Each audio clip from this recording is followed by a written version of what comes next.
할렐루야. 오늘 욥기 25장입니다. 이 세 친구가 이 욥을 처음 찾아왔을 때는 그들은 아무 말도 하지 않고 일주일 동안 욥의 곁에 있었죠. 그러다가 2장 13절에 밤낮 7일 동안 그와 함께 땅에 앉았으나 욥의 고통이 심함을 보므로 그에게 한마디도 말하는 자가 없다. 이렇게 2장 13절에 기록되어 있습니다. 그런데 이제 그 침묵이 이제 욥이 말하는 것을 통해서 깨지죠. 그리고 그 욥이 말하는 것을 말하면서 침묵이 깨진 이후로 22장 22장 동안 세 사람은 이 세 친구는 오직 한 가지 일, 한 가지 목적을 다 가지고 있는 사람처럼 말을 했다라는 것입니다. 그게 뭐냐? 욥의 입에서 내가 죄인입니다. 이 말 한마디를 받아내려고 이 세 친구가 힘을 합해서 욥에게 달려드는 그런 모습을 우리가 보았죠. 그래서 이 친구들이 무슨 말을 했습니까? 전통을 동원해서 말을 하고, 또 엘리바스라는 친구는 밤에 받은 환상을 동원해서 얘기를 하고, 이렇게 세상 이치를 동원해서 욥에게 욥을 몰아붙였죠. 그래서 저 사람이 저렇게 된 데는 다 이유가 있다. 그러니까 인정하고 회개하라. 그런 얘기를 계속해서 반복하면서 이 친구들이 얘기를 했다라는 것입니다. 그리고 이제 이 세 친구의 마지막 말, 이 두 번째 친구가 마지막 말을 하는데, 이 세 친구들이 와서 하는 이 마지막 말이 바로 25장이라는 것이죠. 그래서 빌닷은요, 그가 첫 번째 한 발언에서 22절을 말을 했고, 두 번째 발언에서는 21절을 말했습니다. 근데 오늘을 보니까 6절밖에 말을 안 하는 것이죠. 그래서 그 내용은 비슷한 내용들을 반복하는데, 처음에는 22절, 21절, 6절 이렇게 말이 주는 거예요.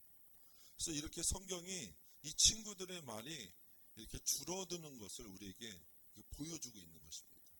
욥은 말이 줄어드느냐? 그렇지 않아요. 욥은 계속해서 동일한 말로써 계속해서 대답을 하죠.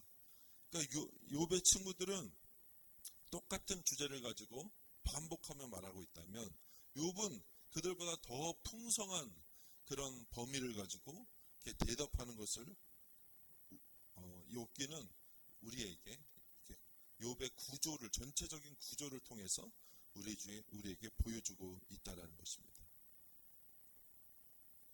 그래서 그리고 그 세 번째 친구 소발은 아예 이 다음에 이제 세 번째 말할 차례가 됐는데 말이 없어요. 아예 기록되어 있지 않아요. 그러니까 말이 다 떨어졌다, 이런 것을 보여주고 있는 것이죠. 그래서 오늘 보면요, 그러니까 이 세 친구가 욥과 1대3으로 싸웠는데, 이 누가 밀리는 거예요? 이 세 친구가 밀리는 것을 이렇게 보여주고 있는 것이죠.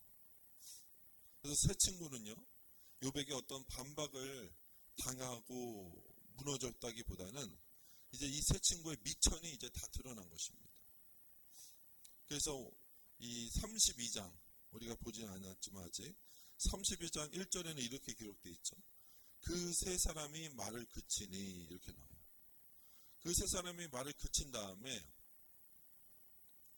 누가 이제 갑자기 말을 끼어드느냐? 이 세 친구도 아닌 엘리후라는 젊은이가 이제 말에 끼어들기 시작합니다. 그가 막 화를 내면서 이 대답에 참여해요. 그러면서 뭐라고 기록되어 있습니까? 그들이 능히 대답하지 못하면서도 욥을 정죄함이라. 이 엘리후라는 친구가 끼어들어서 참다 못해서 막 또 욥의 친구들과 다를 바 없는 그런 비슷한 얘기를 막 늘어놓는 것을 우리가 보죠. 그래서 이런 걸 보면서 왜 욥기는 이렇게 구성되어 있는가? 세 친구가 말이 점점점 떨어지고 미천이 드러나는 모습을 보여주고 있고, 이 세 친구가 말을 다 못하니까 옆에 있는 젊은이까지 끼어들어서 달려들고, 이게 뭐예요? 욥이라는 사람 앞에서 사람들이 안절부절 어쩔 줄을 모르고 있는 모습들을 보여주고 있는 것이죠. 이 욥은 그 당시 어떤 형편이었습니까? 그냥 병에 들어서 비참한 상태, 그 비참한 한 개인에 불과했습니다. 그러나 그의 말을 이 사람들이 막아낼 수가 없었다라는 것이. 사랑하는 성도 여러분, 욥기가 이렇게 긴 이유가 뭡니까? 왜 똑같은 논증을 이 세 바퀴나 이렇게 돌면서 계속해서 말을 하고 있을까? 우리가 이것을 생각해 보기를 원한다라는 것이죠. 욥기가 붙잡고 놓지 않는 질문 하나가 있다라는 것입니다. 그것은 무엇인가? 고난당한 사람에게 왜 그런 일이 생겼는지를 인간이 설명해 줄 수 있을까? 이제 이런 주제를 다루고 있다는 거예요. 그래서 이런 걸 가지고 성경이 끝까지 이제 파고 들고 있는 것입니다. 그래서 성경책은 그래서 그런 면에서 대단한 책이에요. 어떤 주제에 대해서 절대로 피해가지 않습니다. 정면으로 다루고 있다는 것입니다. 그래서 세 사람에게 각각 3번씩 기회가 주어지죠. 그래서 전통을 가진 사람, 영적 체험을 가진 사람, 세상 이치를 가진 사람이 총동원돼 가지고 욥하고 싸우는 것입니다. 그것도 모자라서 이 대화에 낄 상대도 아니었던 젊은 엘리오까지 뛰어들어서 이 엘리오가 자그마치 6장을 토해내요. 그러니까 옆에 들으면서 그 싸움을 지켜보면서 이 답답한 게 쌓인 것이죠. 그래서 인간이 내놓을 수 있는 설명은 이렇게 마지막 한 방울까지 다 짜내는 것이, 다 할 수 있게 성경이 그냥 공간을 배려하고 있다는 것이죠. 그런데 이 세 친구의 결과가 무엇이냐? 오늘 25장처럼 6절로 끝난다는 것입니다. 그리고 이 세 친구는 더 이상 말을 할 수 없었다. 인간의 설명이 완전히 바닥난 그 자리에서 이 38장에 이르면요, 우리가 아직 보진 않았지만 38장에 보면 누가 등장합니까? 38장에 보면 폭풍우 가운데서 하나님이 입을 여세요. 사랑하는 성도 여러분, 하나님이 언제 대답을 하신다고요? 언제 말을 하기 시작한다고요? 인간의 모든 말이 끝난 이후에 이제 하나님은 말을 하신다는 것입니다. 이 욥까지도 할 말을 다 하고 엘리오라는 사람도 끼어들고 욥도 자기가 대꾸할 말들을 다 하고 더 이상 이제 세 친구와 엘리오와 욥은 이제 내가 할 말은 이제 다 했어. 더 이상 할 말이 없어. 욥기가 보면요, 이 분량이 적지가 않아요. 상당히 많아요.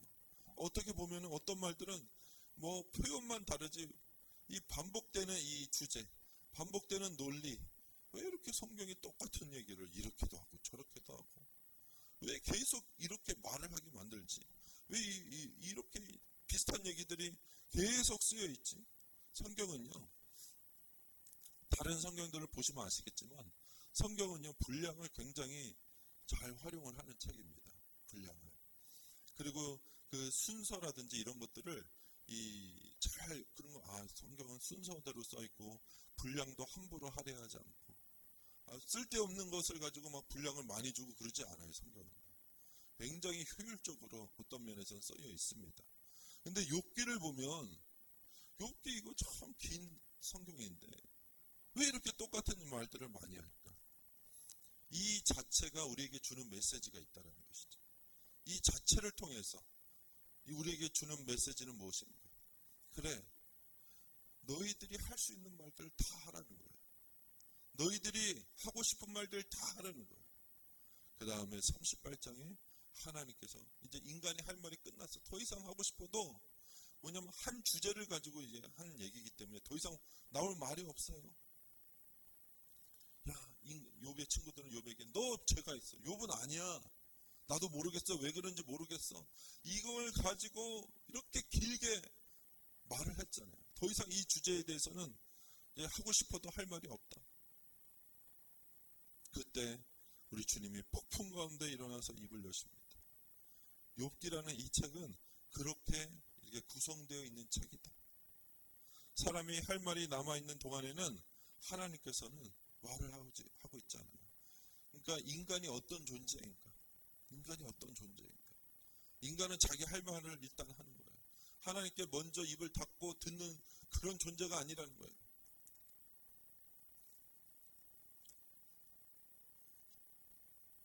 이 세 친구의 무기는요, 인간이 가지고 있는 어떤 전통적인 사고방식이었죠. 빌닷이 이렇게 말했습니다. 청하건대 너는 옛 시대 사람에게 물으며, 이렇게 말해야죠. 또 영적 체험도 있었어요. 엘리바스는 밤에 들린 가느다란 소리를 이야기했습니다. 그리고 상식적인 선악관도 이 세 친구들에게는 확고했습니다. 이것들이 그래 다 좋은 것들이다, 나쁘지 않은 것들이다 말할 수 있겠죠. 그런데 오늘 4절에서 빌닷이 한 말이 뭡니까? 하나님 앞에서 사람이 어찌 의롭다 하며, 이 말은요 이미 4장 17절에서 엘리바스가 했던 말이에요. 21장을 지나오는 동안 새로 나온 것이 이 친구들에게 새로운 것이 하나도 없었다는 것이, 같은 자리를 계속 맴돌고 있었다는, 이 세 친구의 이 수준을 말해주고 이 말과 사고의 한계를 우리에게 보여주고 있죠. 반면 욥은 어떻습니까? 바로와 24장에서 욥은 고아를 어머니의 품에서 빼앗는 세상, 옷이 없어서 벌거벗고 다니며 곡식을 나르면서도 굶주리는 사람들을 있는 그대로 다 보여주고 있죠. 그러니까 욥의 생각은 이제 갇혀있지 않다라는 거예요. 세상에 있는 모습 그대로를 다 볼 줄 아는 그런 안목을 갖고 있었다라는 것이고, 그러면서도 동시에 하나님을 놓지 않았습니다. 그러면서 그가 나를 단련하신 후에는 내가 순금같이 나오리라. 현실을 부정한 신학은요, 현실 앞에서 반드시 할 말이 없어진다는 거예요. 다시 말해서 욥의 친구들은 옳은 말을 했어요. 옳은 말. 옳게 느껴지는 그런 인간의 옳은 상식의 말을 했어요. 그러나 현실과 부합했느냐? 현실에는 맞지 않는 옷이었다는 거예요. 그러니까 욥이 니네들의 말이 맞다면 세상에 왜 이런 부조리가 있고 하나님은 왜 이걸 방치하냐? 이 말에 욥의 친구들이 할 말이 없는 거예요. 할 말이 없는 거예요. 지들도 눈으로 보거든. 자기들도 평상시에 생각을 했거든. 내가 아는 상식은 이건데 왜 그 상식대로 안 되지? 그러니까 뭔가 모순을 느끼고 있었다는 것이죠. 느꼈지만 거기에 대한 대답이 없었다는 거예요. 오히려 욥이 정직했다라는 거예요. 욥이 그래도 아는 척 해야지. 이런 욥은 이렇게 말을 하지 않았어요. 욥은 답은 모르지만 세상에 있는 질문들을 있는 그대로 했고 외식하지 않았다는 것입니다.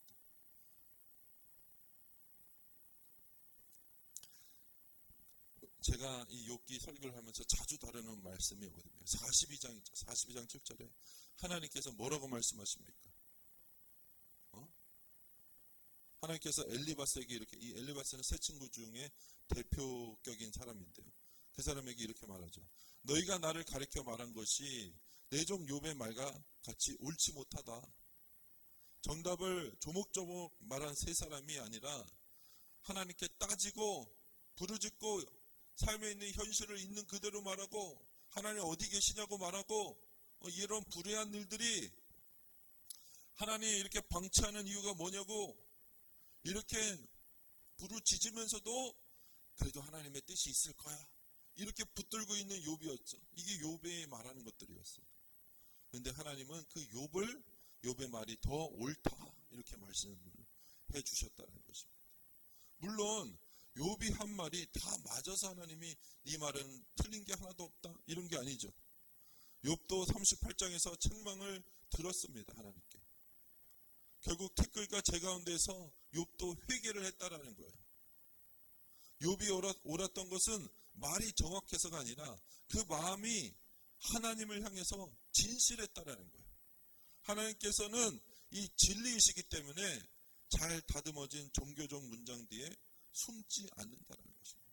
우리 하나님은요, 너희들은 내가 만들어 놓은 시나리오 안에서만 나에게 접근해라 이렇게 말하시는 분이 절대로 아니에요.